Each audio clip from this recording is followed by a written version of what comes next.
Esto es Panorama Laboral MX, actualidad y cumplimiento laboral en México. Con Ociel Guerrero. ¿Qué tal? Bienvenidos a una edición más de Panorama Laboral MX, esta edición mensual en donde revisamos todos los acontecimientos laborales que han surgido durante el último mes y cómo tienen un impacto dentro de nuestras empresas. Los invito a que se suscriban al canal de YouTube, así como a las plataformas de podcast en Spotify y en Apple Podcast, y que mes con mes reciban esta edición mensual de Panorama Laboral MX. Además, si así lo consideran, nos pueden escribir a mi correo personal, que es ociel.guerrero@vegaguerrero.com, para solicitar también el reporte de actualidad laboral. Este documento en donde mes con mes vamos compartiendo con ustedes todas las novedades en materia laboral con impacto hacia las empresas. Como en las ocasiones anteriores, vamos a comenzar platicando sobre cuáles son las publicaciones que se dieron este pasado mes de enero 2026 en el Diario Oficial de la Federación. El primer tema es una publicación que presenta el Centro Federal de Conciliación y Registro Laboral el pasado 6 de enero de 2026, en donde publica sus nuevos lineamientos para la conciliación prejudicial individual vía remota. Recordemos que después de la reforma de justicia laboral se estableció que todos los procedimientos laborales previo a poder acudir a un tribunal laboral, es decir, el trabajador previo a iniciar una demanda en contra de un empleador, tiene que agotar un procedimiento conciliatorio ante estos centros de conciliación que, como sabemos, existe un centro federal que rige por todas las relaciones laborales que son competencia federal, con oficinas en cada una de las entidades federativas, y a su vez los centros de conciliación local en las entidades federativas. Entonces este centro publica estos lineamientos para poder establecer cuáles son los parámetros, la forma en cómo se deberán desahogar las audiencias conciliatorias vía remota. Recordemos que la propia Ley Federal del Trabajo prevé esta posibilidad de desahogar estas audiencias a través de los medios tecnológicos que para ello dispone el Centro Federal, y entonces en estos lineamientos encontramos toda la actuación que debe desarrollar el Centro Federal de Conciliación y Registro Laboral al desahogar estos procedimientos en la vía remota. Así que si tu empleador has recibido alguna notificación por parte de algún empleado de iniciar un procedimiento conciliatorio por parte del Centro Federal y probablemente te han convocado a atender una cita en la vía remota, pues te invitamos a que conozcas un poco más sobre estos lineamientos y puedas conocer los alcances que tienen los acuerdos que se alcanzan en las audiencias remotas del Centro Federal de Conciliación y Registro Laboral. Como segundo tema, vamos a platicar sobre una reforma que se publicó en el Diario Oficial de la Federación el pasado 15 de enero de 2025 y que se reformaron diversas leyes.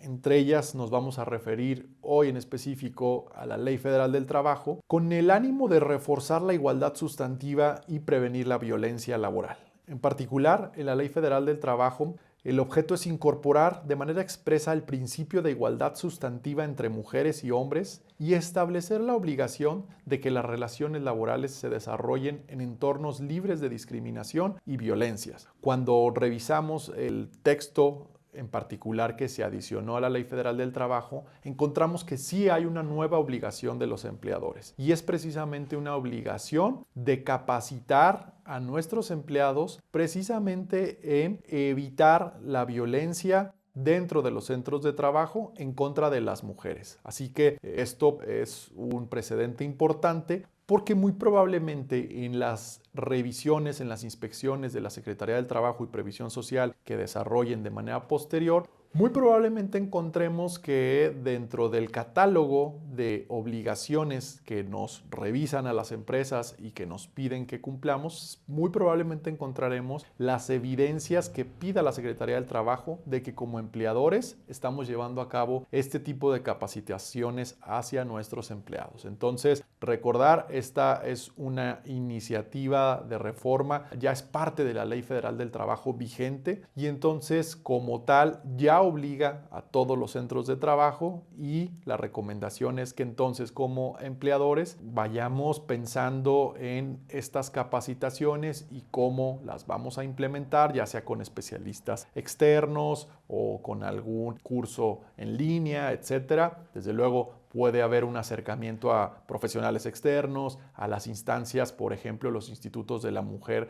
tanto federales como estatales, y poder solicitar el apoyo en este tema de buscar estas capacitaciones. Insisto, creo que será muy importante tener evidencia del cumplimiento de esta nueva obligación que ya encontramos en el texto de la Ley Federal del Trabajo, en particular en los artículos 2, 3, 16 y 56. Y bien, en el segundo apartado de la edición de febrero de este Panorama Laboral MX, vamos a platicar de las iniciativas que se han presentado en el Congreso de la Unión, todas estas búsquedas de modificar o ampliar las leyes federales, y que me parece importante señalar que durante el pasado mes de enero es un mes que no tiene tanto movimiento a lo mejor como en algunos otros, en particular porque recordemos que el Congreso de la Unión tiene ciertos periodos ordinarios de sesiones y tiene periodos de receso legislativo. Y precisamente el periodo ordinario acaba de iniciar el pasado 1 de febrero. Por eso durante el mes de enero regularmente es un mes que no hay mucha actividad legislativa. De hecho, podemos apreciar que no hay algún dictamen en particular que se haya movido durante estas fechas. Sin embargo, sí hay ciertas iniciativas que se han propuesto en el Congreso de la Unión. Iniciamos con una iniciativa que se propone en el Senado de la República por parte de la senadora Alma Carolina Villano del Partido Revolucionario Institucional. Y esta iniciativa lo que busca es cambiar la Constitución Política de los Estados Unidos Mexicanos para establecer que por cada 5 días de trabajo va a haber 2 días de descanso. Y es que recordemos que en el mes de diciembre la presidenta de la República, la doctora Claudia Sheinbaum, y el secretario del Trabajo, Marat Bolaños, hicieron pública la iniciativa de reducción de jornada y la enviaron al Congreso de la Unión. Sin embargo, ha habido muchas críticas por los partidos opositores principalmente, señalando que la iniciativa que ha presentado el Poder Ejecutivo se queda corta, ya que establecen que al no mencionar que los días de descanso aumentan de 1 a 2 días y que los días de trabajo disminuyen de 6 a 5 días, entonces esto no garantiza el objetivo real de esta iniciativa, que es brindar mayor descanso a los trabajadores. Y bueno, pues entonces esta es una iniciativa que propone la senadora. Lamentablemente, y conforme a lo que se ha visto dentro de los avances legislativos, es que seguramente no se tocará este tema, es decir, no se modificará ya la iniciativa que fue presentada por el Poder Ejecutivo, sino que avanzará tal cual como fue presentada. Se ha dado ya una primera muestra de ello. Las comisiones legislativas en el Senado de la República, tanto la de puntos constitucionales como la del trabajo, han sesionado y han aprobado ya el dictamen de la reducción de jornada conforme fue planteado por la Presidencia de la República. Lo que seguiría es que pase a ser discutido, analizado, aprobado por el Pleno del Senado y después vaya a la Cámara de Diputados. Pero entonces podemos confirmar que al día de hoy no hay una intención de poder plasmar en la Constitución o en la Ley Federal del Trabajo esto de que por cada 5 días de trabajo correspondan 2 días de descanso. En la Cámara de Diputados también se presentaron algunas iniciativas durante el pasado mes de enero 2026 y vamos a iniciar con una iniciativa que propone el Congreso de Nuevo León. Recordemos que los congresos de las entidades federativas están facultados para presentar iniciativas de modificación a las leyes federales. En este caso, el Congreso propone una iniciativa de implementar el teletrabajo durante contingencias ambientales y obras de movilidad.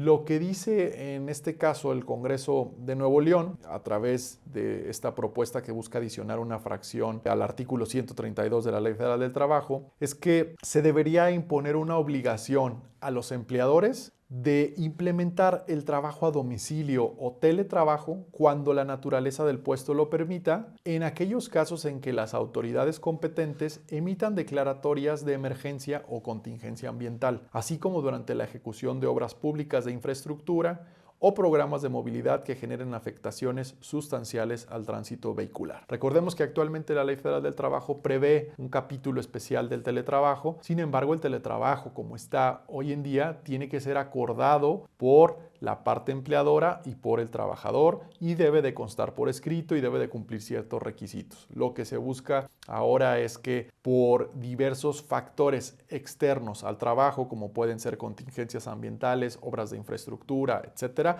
entonces los empleadores puedan implementar el teletrabajo durante periodos en específico, durante el tiempo que dure esta contingencia o esta obra de infraestructura. Veremos si la Cámara de Diputados realmente da el análisis a esta iniciativa que presenta el Congreso del Estado de Nuevo León. Otra iniciativa que también manda el Congreso del Estado de Nuevo León al Congreso de la Unión, en específico a la Cámara de Diputados, es una iniciativa que busca reformar el artículo 132 de la Ley Federal del Trabajo también, que es aquel que establece las obligaciones que tienen los empleadores. Y acá lo que se busca es establecer como obligación de los empleadores el otorgamiento de hasta 3 permisos anuales con goce de sueldo a las y los trabajadores que ejerzan patria potestad de menores de 18 años, con la finalidad de que estos puedan acudir el tiempo necesario a juntas escolares o llamados de las autoridades educativas del Sistema Educativo Nacional. Siempre esto que se presente una convocatoria o constancia correspondiente y previendo que dicho tiempo sea computado como efectivamente trabajado. En esta iniciativa, el Congreso de Nuevo León lo que dice es que busca proteger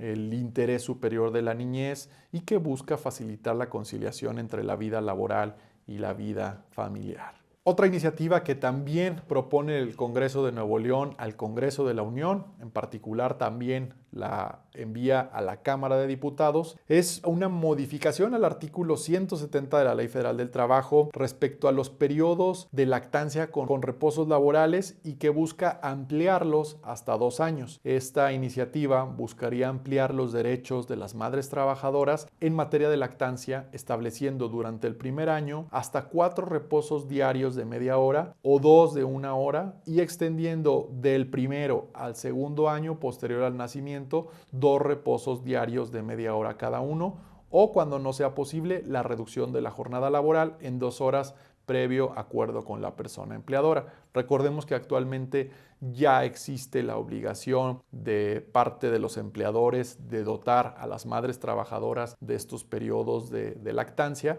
Lo que buscaría prácticamente esta iniciativa es duplicar los permisos que actualmente se tienen, tanto en el tiempo de los minutos que se tienen actualmente como en el periodo de 1 año que actualmente se prevé. Que entonces, pues ya decimos, buscaría que esto se fuera hasta los 2 años. Otra iniciativa que también propone el Congreso del Estado de Nuevo León para modificar la Ley Federal del Trabajo es respecto al alcance de la intervención que pueden llegar a tener los empleadores en los procedimientos de declaración de beneficiarios al momento del fallecimiento de un trabajador. Y es que, ¿qué es lo que ocurre actualmente? Actualmente, cuando fallece un trabajador, lo que la ley prevé es que tengan que ser los familiares quienes deban iniciar un procedimiento especial de declaración de beneficiarios ante un tribunal laboral, lo que significa esto, desde luego, costos, tiempos, y que muchas veces en la práctica los familiares no cuentan con estos recursos económicos para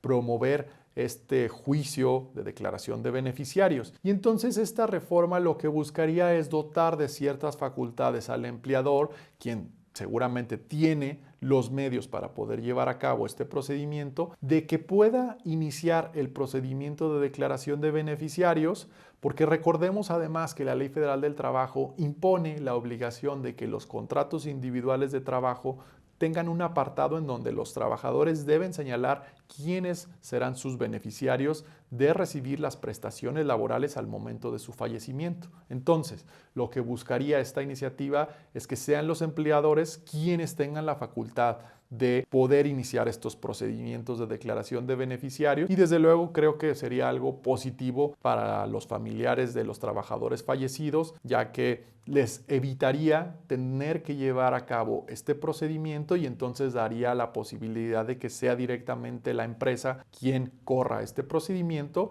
y desde luego los derechos que tienen los familiares del trabajador fallecido estarían intocados, es decir, los derechos permanecen para los beneficiarios. El empleador no tendría facultad mayor de determinar a quién le corresponde o no, sino simplemente darle una legitimidad para poder presentar este procedimiento ante un tribunal laboral federal. Y bien, otra iniciativa que se presentó durante el pasado mes de enero en el Congreso de la Unión, en la Cámara de Diputados, es una iniciativa que propone ampliar la licencia de paternidad de 5 a 30 días laborables con goce de sueldo. Esta es una iniciativa que propone el diputado Miguel Ángel Sánchez de Movimiento Ciudadano y que, al igual que otras que se han presentado en meses anteriores, lo que ya hemos dicho en este espacio son iniciativas que simplemente buscan ampliar estos periodos, que sin embargo la realidad es que en todas las que hemos visto durante estos meses que hemos venido analizando en este espacio las iniciativas que se presentan, pues la realidad es que ninguna ha tenido un eco, un impacto real que se hable de una discusión o una posibilidad de modificar la ley, sino que muchas veces simplemente se trata de la posibilidad que se le da a los legisladores de poder presentar una iniciativa más, y que muchas veces esto sirve para su numeralia personal legislativa. Así que es una iniciativa más que busca ampliar esta licencia de paternidad, ahora de 5 a 30 días, por parte del diputado Miguel Ángel Sánchez de Movimiento Ciudadano. Y bien, otra iniciativa que se presentó en la Cámara de Diputados este pasado mes de enero de 2026 es una iniciativa que propone obligar a los empleadores a garantizar que sus trabajadores tengan un espacio adecuado para el estacionamiento de sus vehículos. Esta es una iniciativa que propone el diputado Yérico Abramo Mazo del Partido Revolucionario Institucional y busca prohibir expresamente a los patrones realizar cualquier cobro, cuota, membresía o tarifa a las personas trabajadoras por el uso de estacionamientos vinculados a su centro de trabajo. Buscaría crear una nueva obligación patronal de proporcionar este espacio de estacionamiento seguro y gratuito, ya sea dentro de las instalaciones del centro de trabajo o, en su caso, en un radio no mayor de 500 metros de donde se encuentre ubicada la empresa, y señala que si esto no fuera posible, entonces el empleador tendría que garantizar el pago de las pensiones o estacionamientos que le corresponda al trabajador cubrir por un monto de hasta 5 UMAS mensuales. Otra iniciativa que se presentó en la Cámara de Diputados este mes de enero 2026 es una iniciativa adicional al tema de la reducción de jornada que ya hemos hablado. Esta es una iniciativa que presenta la diputada Mónica Elizabeth Sandoval. Busca modificar el artículo 123 de la Constitución, en particular para establecer también este tema de que por cada 5 días laborales corresponderán 2 días de descanso consecutivos, y manteniendo en este caso el límite de las 8 horas por día. Lo que buscaría, como ya mencionábamos también en una propuesta que igualmente se hizo en el Senado de la República, es que se disminuya la semana de trabajo y que no necesariamente se toque el tema de las horas que se trabajan al día. Lo que se buscaría es que sean jornadas de 8 horas, sí, pero por 5 días, no por 6 días como actualmente prevé la ley y como se está considerando en la iniciativa que está avanzando y que fue enviada por parte de la Presidencia de la República. Y bien, otra iniciativa que se presentó el pasado mes de enero y que ha causado polémica y ha causado cierto ruido en algunos medios de comunicación es una iniciativa que propone la obligación para los empleadores de otorgar como día de descanso a los trabajadores el día de su cumpleaños. Es una iniciativa que propone el diputado Armando Corona del Grupo Parlamentario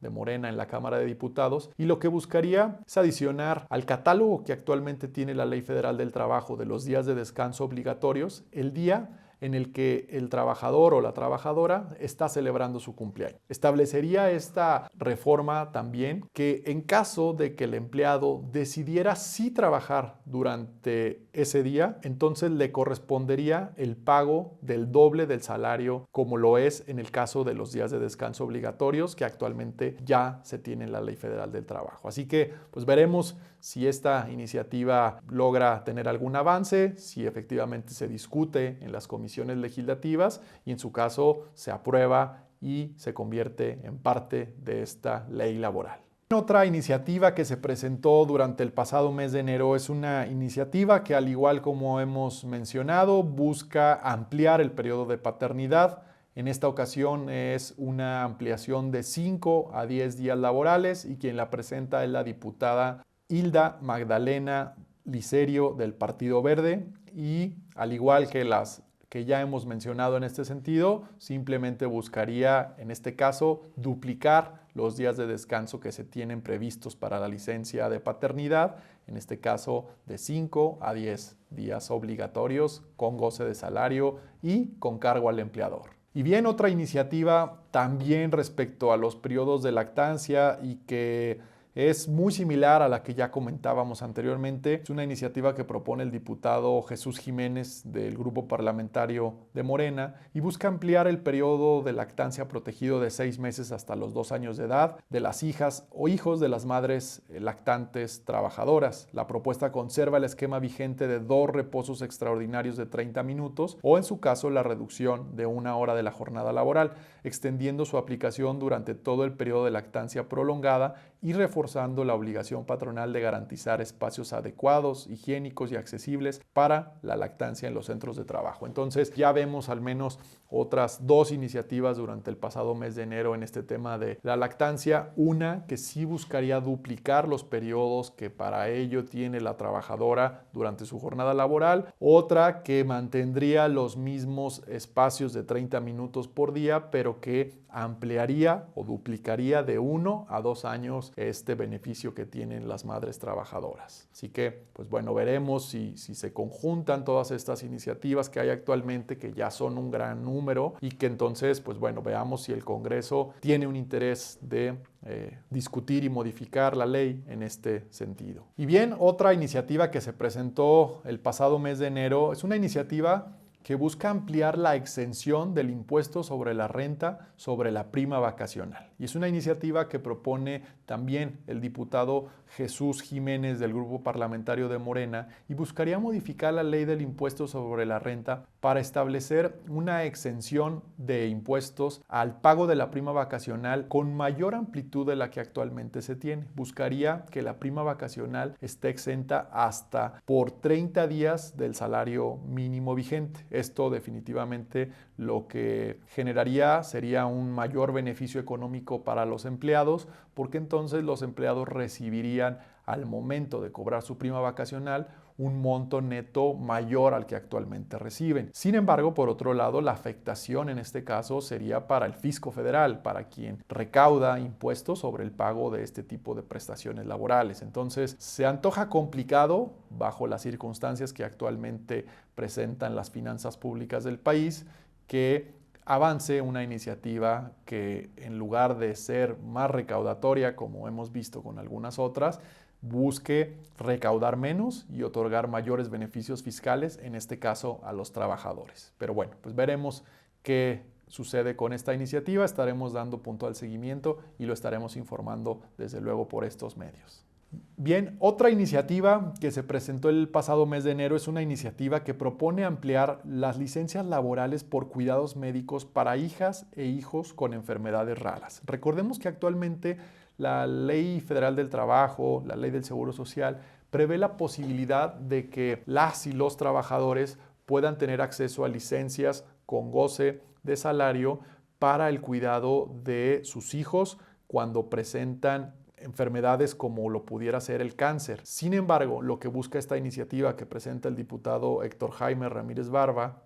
y diversos legisladores del Partido Acción Nacional buscarían que esto se extienda y no quede solamente para la enfermedad del cáncer, sino que quede también para cualquier otra enfermedad rara que esté registrada ante el Consejo de Salubridad General. Estas licencias serían de 1 hasta 28 días, renovables durante un periodo máximo de 3 años y sin exceder 364 días. Además, se otorgaría un subsidio equivalente al 60% del último salario diario de cotización, ya que lo que se aplica es lo símil a una ausencia por enfermedad general, es decir, cuando un empleado se ausenta, en este caso por motivo del cuidado de una situación como la que estamos hablando, lo que buscaría esta iniciativa es que se pague el 60% del salario y que esto sea a través de un subsidio que pagaría el IMSS. Entonces, la carga financiera en situaciones como esta,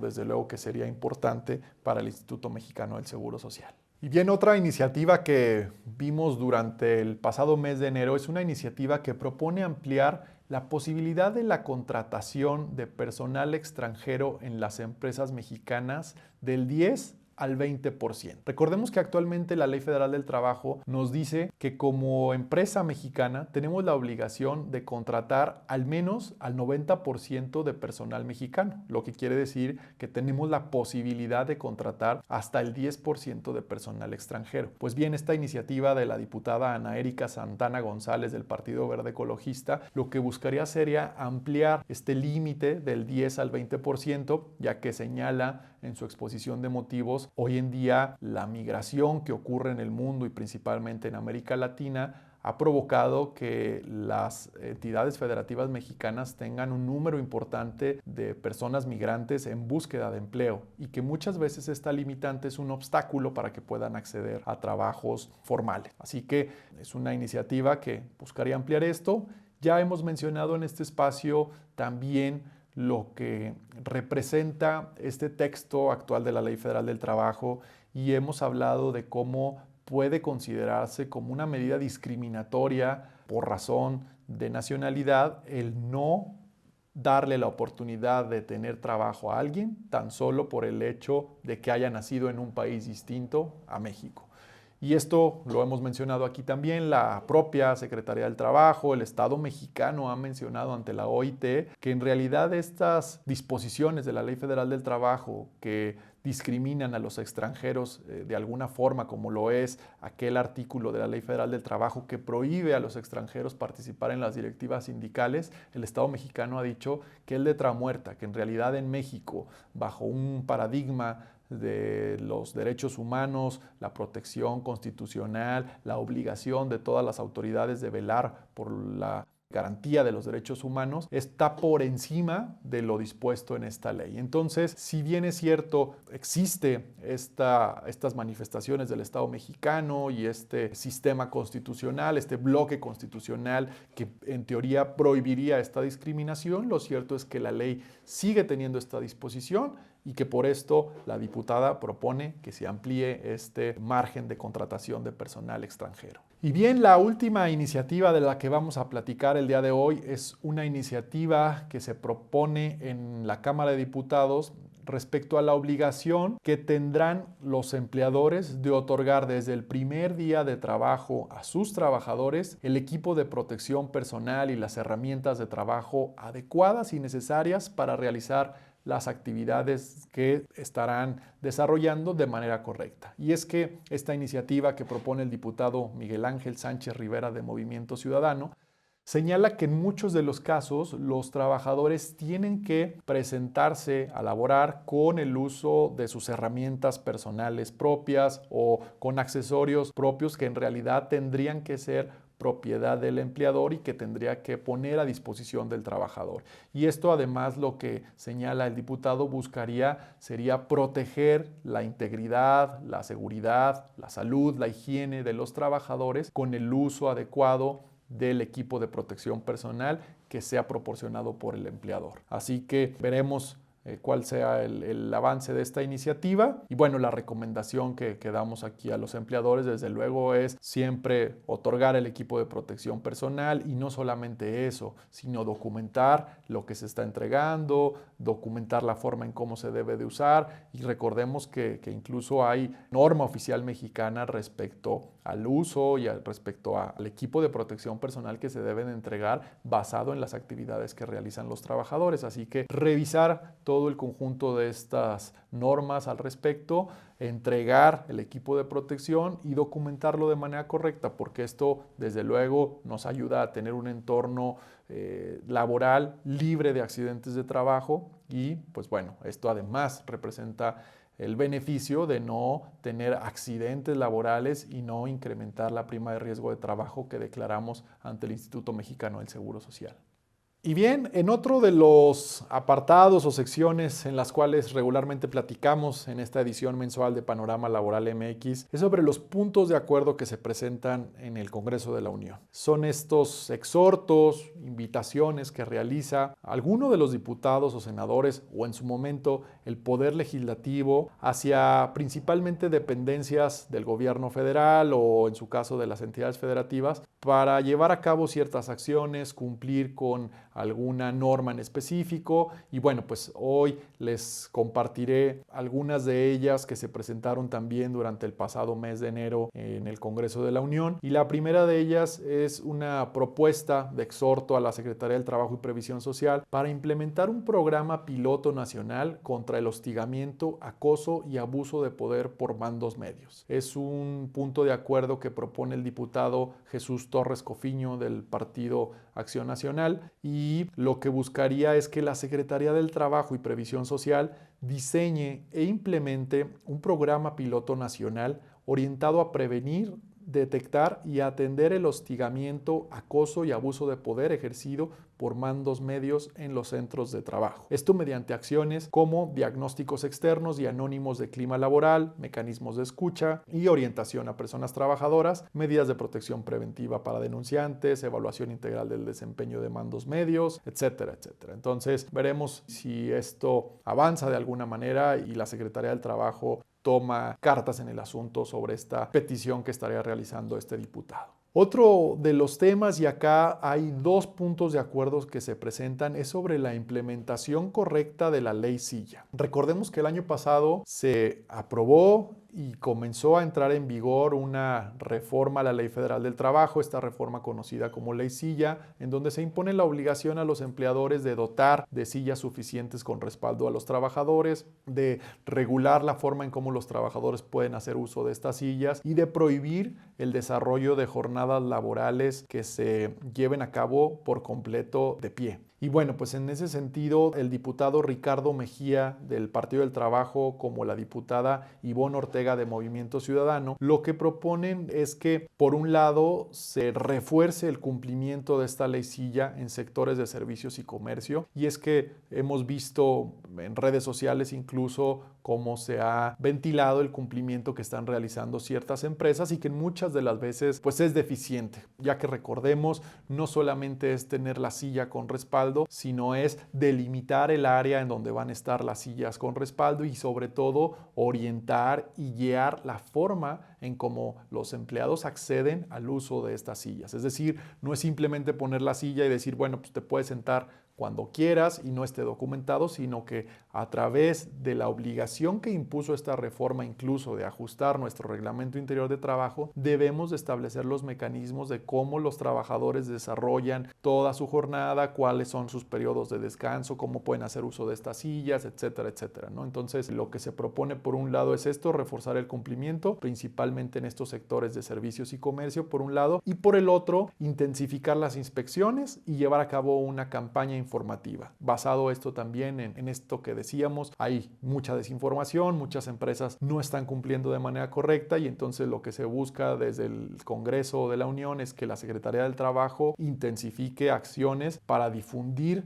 la forma correcta en cómo cumplir y también para intensificar en caso de incumplimiento las revisiones y en su caso sanciones que se puedan dar frente a los empleadores que no están cumpliendo. Y bien, vamos a pasar ahora a la sección de los criterios judiciales que se han resuelto durante el pasado mes de enero de 2025. Vamos a hablar de algunas jurisprudencias, tesis aisladas que se publican en el Semanario Judicial de la Federación y que de alguna manera tienen impacto en las empresas o que tienen algún componente laboral y que es importante que lo tengamos en cuenta al momento de llevar a cabo alguna acción en particular sobre nuestras relaciones laborales. Así que iniciamos con una tesis jurisprudencial, una jurisprudencia que publica el Pleno de la Suprema Corte de Justicia de la Nación el día 2 de enero de 2026 en el Semanario Judicial de la Federación, y es una jurisprudencia que establece que los amparos laborales relacionados deben resolverse en una sola sesión cuando se alegue ilegal emplazamiento. Recordemos que en muchos de los casos una de las partes de un juicio presenta un amparo directo cuando no está conforme con la resolución de la sentencia en primera instancia, y posteriormente otra de las partes presenta también un propio amparo en contra de esa misma resolución. Lo que dice esta jurisprudencia es que debe el Tribunal Colegiado de Circuito relacionar primeramente los dos amparos y además no solo eso, sino resolverlos en la misma sesión, ya que considera que esta es una forma de cómo el Tribunal Colegiado puede conocer de mejor manera de estos casos y que la resolución sea uniforme conforme a lo que se determine en esa sesión. Otra de las jurisprudencias que se publicó el pasado mes de enero de 2026 es una que también fue publicada por parte del Pleno de la Suprema Corte de Justicia de la Nación, también el día 2 de enero de 2026, y es sobre la suspensión provisional, la cual procede en contra de los descuentos de Infonavit en ausencias o incapacidades si se garantiza su pago. Aquí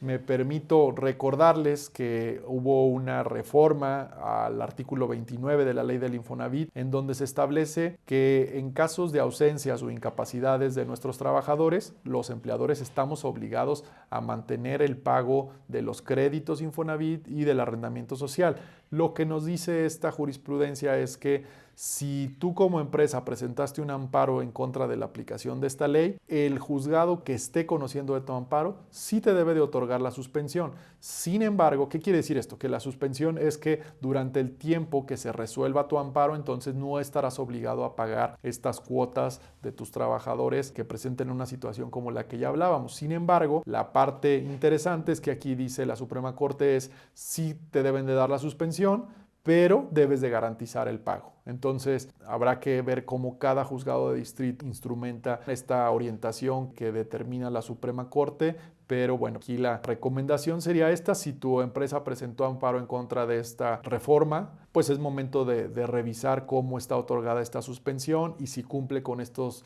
requisitos o lineamientos que está señalando la Suprema Corte de Justicia a través de esta jurisprudencia. Y bien, otras dos jurisprudencias que se publicaron durante el mes de enero de 2026 y que, si bien es cierto, no son totalmente del ámbito laboral, pero que me parecen relevantes y que seguramente estaremos viendo cada vez más y con mayor frecuencia, son respecto al uso de la inteligencia artificial en los procesos jurisdiccionales. Son un par de jurisprudencias que se publicaron y que fueron emitidas por el Segundo Tribunal Colegiado en Materia Civil del Segundo Circuito, y una de ellas dice: el uso de inteligencia artificial en procesos jurisdiccionales es válido para el cálculo de garantías en juicios de amparo. Recordemos que cuando presentamos un amparo, si existe algún daño que pueda llegar a afectar a un tercero, regularmente cuando la autoridad jurisdiccional recibe el amparo, fija esta garantía para que entonces, como quejosos, exhibamos una fianza que garantice el debido cumplimiento de lo que se vaya a resolver en un momento posterior. Y entonces lo que dice esta jurisprudencia es: se pueden usar herramientas de inteligencia artificial por parte de los juzgadores para poder llevar a cabo estas actividades. Y en la segunda tesis jurisprudencial lo que nos dice es que el uso de la inteligencia artificial en procesos jurisdiccionales debe sujetarse a criterios éticos y de derechos humanos. Es decir, lo que nos dice en este caso el segundo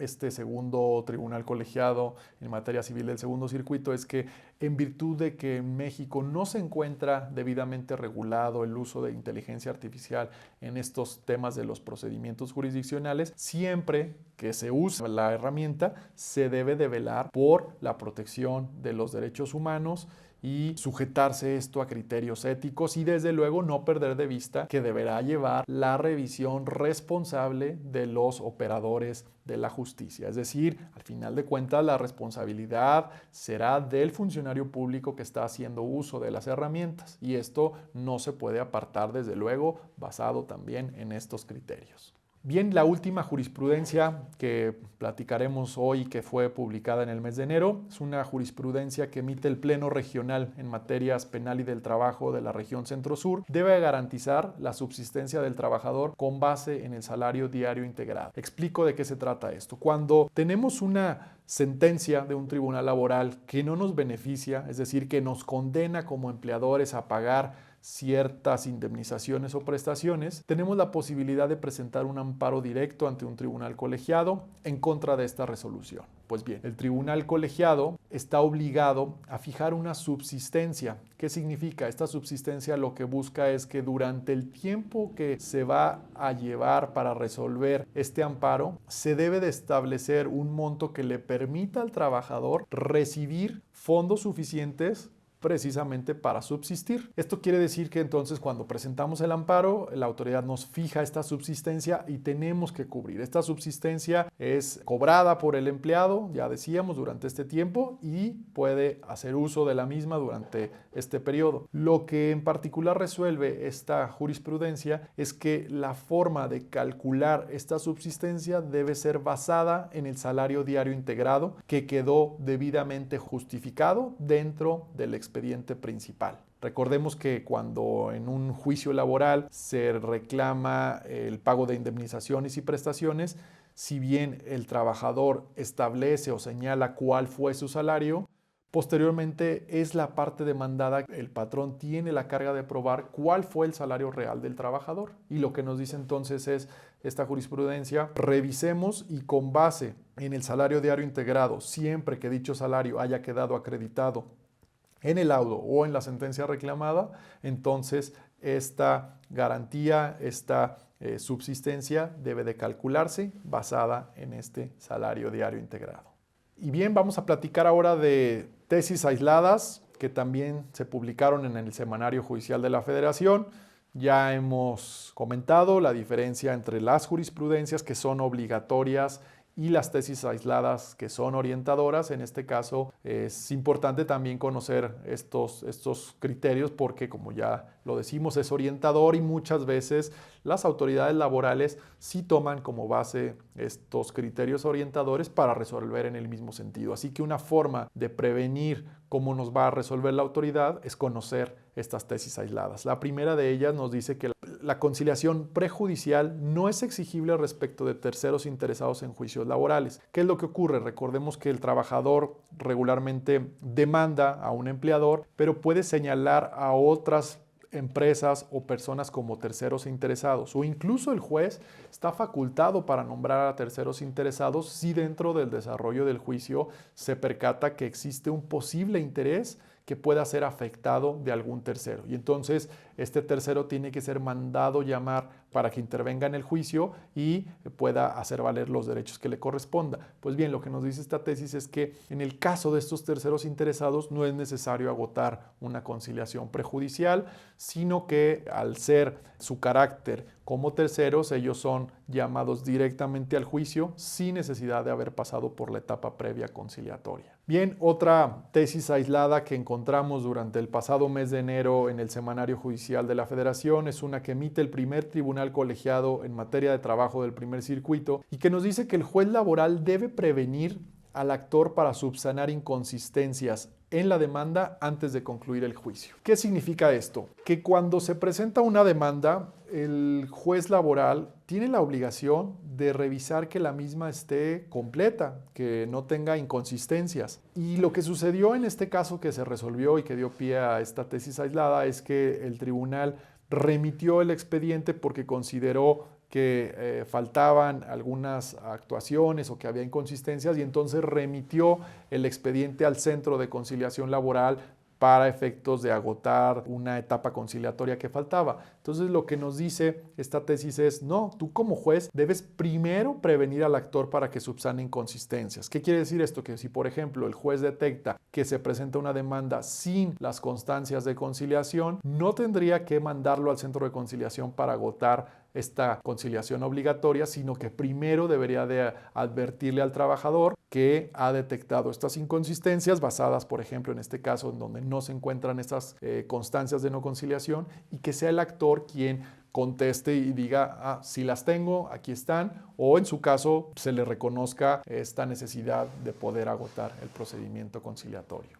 Bien, otra tesis que se publicó el pasado mes de enero es una tesis que emite el tercer tribunal colegiado en materia penal y administrativa del octavo circuito y que es una sentencia que también ya hemos analizado a detalle, pero que aquí comparto el resumen de esta tesis respecto a que la suspensión provisional, señala este tribunal, sí procede para garantizar el mínimo vital en sanciones de suspensión laboral sin goce de sueldo. Y explico de qué se trata esto. Cuando como empleador suspendemos a nuestros trabajadores sin goce de sueldo por haber cometido alguna falta disciplinaria, lo que nos dice esta tesis es que el empleado de entrada tiene derecho a presentar una impugnación en contra de esta resolución que lo suspende de su trabajo. Y lo que nos dice es que el tribunal que conozca o el juzgado que conozca de esta impugnación sí debería suspender la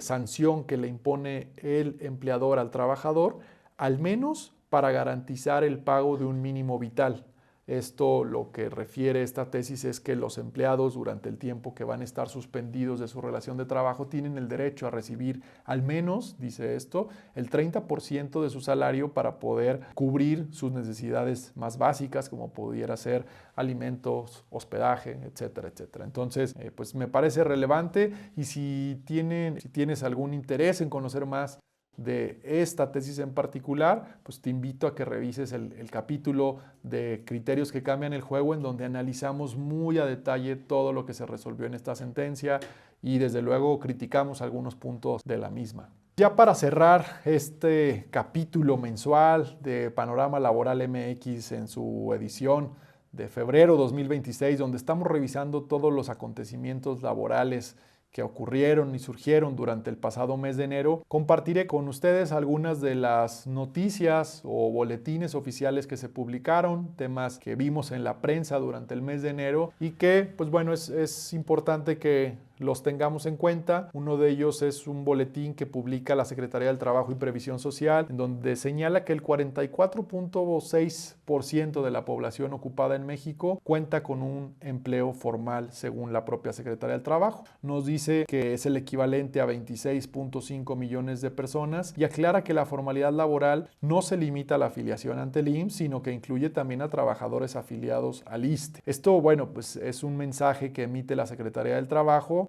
Sin embargo, pues creo que la preocupación es todo el porcentaje que está fuera de este que está señalando la Secretaría del Trabajo. Estamos hablando de poco más del 55% de personas ocupadas que no cuentan con un empleo formal. ¿Qué quiere decir esto? Que sí están ocupadas, sí están realizando actividades productivas económicas, pero que no tienen la formalidad de los sistemas de seguridad social como lo es el IMSS y el ISSSTE. Entonces, esto definitivamente deja ver la importancia que tiene transitar hacia la formalidad. México tiene un alto número de informalidad, ya lo hemos mencionado en este espacio. La Secretaría del Trabajo ha señalado que es parte de sus ejes rectores durante los siguientes años, trabajar en cómo pueden buscar crecer el número de personas que están en la formalidad. Sin embargo, lo cierto es que también medidas como el incremento al salario mínimo, el aumento a las vacaciones, la reducción de jornada, pues complican esta operatividad que tienen las empresas de permanecer en el sector formal y muchas de ellas lo que terminan decidiendo es